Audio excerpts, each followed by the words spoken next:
Hey, welcome back to Deep Dive Dialogues. I'm your host, Dan Warheady. And today I want to jump into what I think are a couple hot topics, starting with imposter syndrome. In the entrepreneurial and business world, I feel like this term has become sort of an umbrella term for what is really self-doubt, fear, or even a lack of confidence. But I want to challenge this in a way that asks the question, does it really mean what we think it means? And I'm going to venture to say probably not. So I hope that with you today, we can redefine this. And then I want to jump into why your calendar might be the single most important tool in your online business, whether you're a coach, consultant, or a creator of other sorts. And before we do any of that, one of my coaches in the world of podcasting, it happens to be, is Crystal Profit. I'll link to her work in the show notes, but she has challenged me. She did a podcast review for me recently, and she challenged me in that review to be more intentional about asking for reviews. So if you listen to my show and you've not yet taken the time to leave a review or a rating, depending on the app that you're using to listen, I'd be grateful if you would take 2 minutes to leave me a review today. All right, let's dive in, shall we? Rethinking imposter syndrome. The term comes, the phrase rather, maybe it's a term, maybe it's a phrase. It comes from, and the phrase I'm speaking about specifically, of course, is imposter syndrome. It comes from psychologists who labeled it back in 1978. I think it's important to note that if you do any research on this, you'll find that it's also referred to as imposter phenomenon, fraud syndrome, imposterism, or perceived fraudulence. And I went and pulled the definition of imposter, the word imposter itself, and it is a person who pretends to be someone else in order to deceive others, especially for fraudulent gain. So, what does that actually mean? Well, I think simply put, feeling like a fraud implies intentional deception for personal gain. That doesn't quite fit the bill for me, because as a coach, as a consultant, or as an entrepreneur, if you're being ethical in your work and what you're doing, even in your approach, you're not out to trick anyone, then I'm going to say, hey, it's likely you're not truly experiencing imposter syndrome. What is really going on here is that you're probably having some increased anxiety, or maybe some fear, or that self-doubt that I just mentioned. It often comes down to a simple, maybe complex, but lack of mastery in what it is that you're doing, or a lack of significant experience, or even just a lack of experience in general in what it is that you've set out to do. You simply haven't put the reps in to feel that next level of confidence yet. Maybe you're feeling a bit intimidated, but that's just part of the normal stages of growth in business, especially in the online world. So if you, I'll just say it this way, my 2 cents here, if you haven't committed fraud, you're not intentionally trying to mislead anyone, there's probably no impostering going on. And instead, I think we need to recognize that what you're facing is normal anxiety of stepping into something that is new or relatively new to you. So then we might ask, well, what's the cure to this experience? And it is practice, experience, and consistency. As a coach, you got to put your reps in. You got to coach your butt off. The quickest way to shake off that doubt, that self-doubt, that fear that you're feeling is to coach more. You fill your calendar with free sessions, paid sessions, peer-to-peer practice sessions. Whatever it is, coach more. This is how you're going to gain valuable experience. Build your confidence in your own abilities. The more you do it, the better you're going to feel about the results that you're creating for your clients. I'd say also that you might consider investing in your growth. We've talked about this, but get a coach. If you're not willing to invest in your own coaching, how can you expect your potential clients to invest in your coaching? Let yourself be challenged the same that you plan to challenge your clients, or the same way you would challenge your clients. Stretch yourself.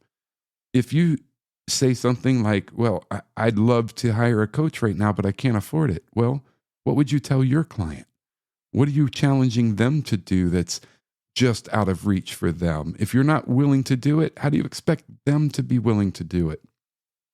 And then I also always be learning, right? Continue to educate yourself about coaching techniques or your industry specifically. Maybe there's, you're into online funnel building, and that's great. Nothing wrong with that. But spend time learning more about that particular thing that you're into, that thing in your industry. And especially learning about the people that you want to work with, the people that you're going to, people that you want to be coaching, or the people that you most want to work with. Take time to learn about them. And then when you show up to a conversation with that knowledge about the person in front of you, you're able to instantly build trust with them. They're able to feel that you're invested in them. It's game changing. So I hope, we've maybe had you start thinking about imposter syndrome in a slightly different light. Ideally, we've redefined that in terms that are relatable. If you're not being unethical, or you're not trying to intentionally commit fraud, or,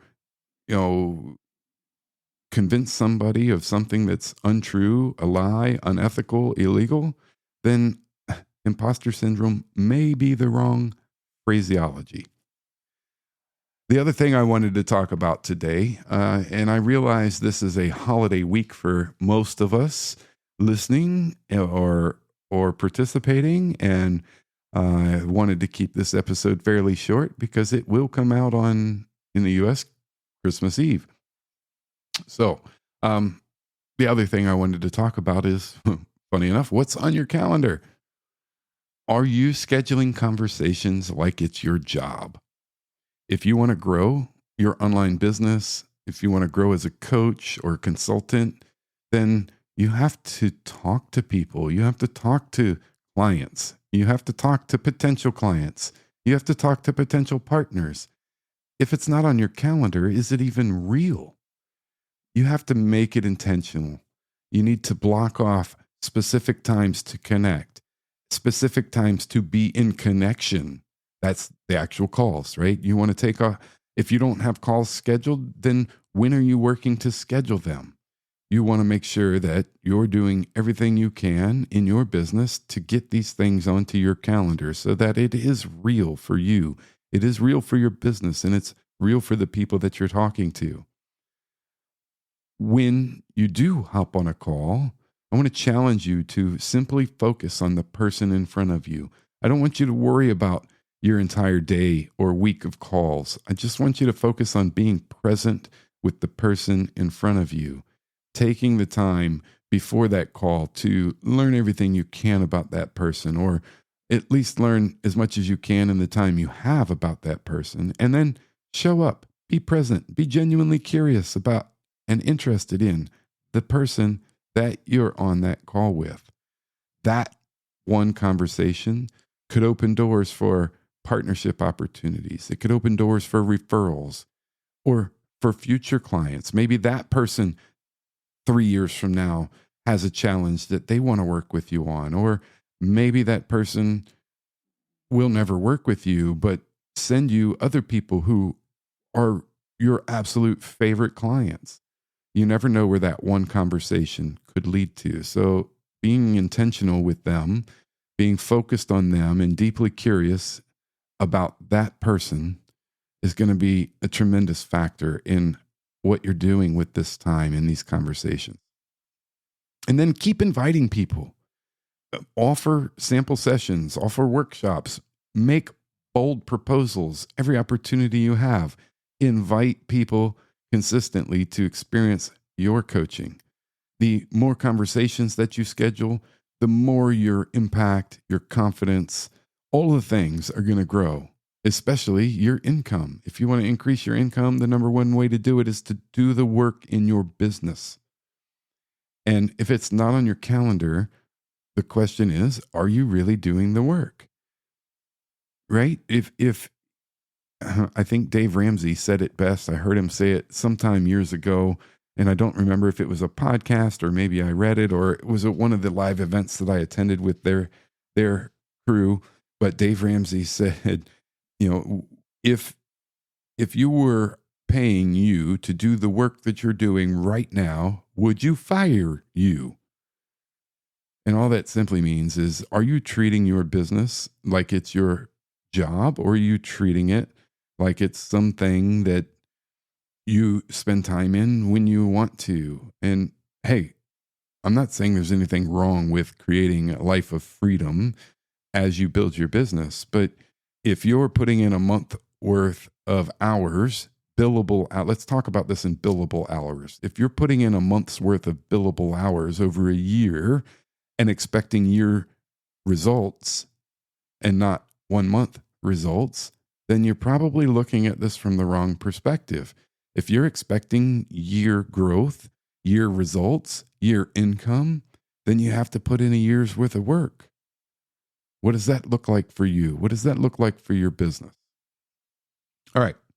I told you I wanted to keep this episode short, so it's going to be super short. Here's your homework. Open your calendar right now. I'll wait. Now take time to schedule your next conversation and then schedule the next one. Keep going. With every conversation, your confidence is going to grow. Soon enough, you're going to realize that there's nothing impostery about you or what you're doing in the first place. You were just building your skills, getting your reps in. I want to thank you so much for listening to Deep Dive Dialogues with me, Dan Warheady. And I want to remind you that if you're not intentionally deceiving anyone, you're not an imposter. You're simply learning. Schedule those calls, and I hope that I'll see you in the next episode.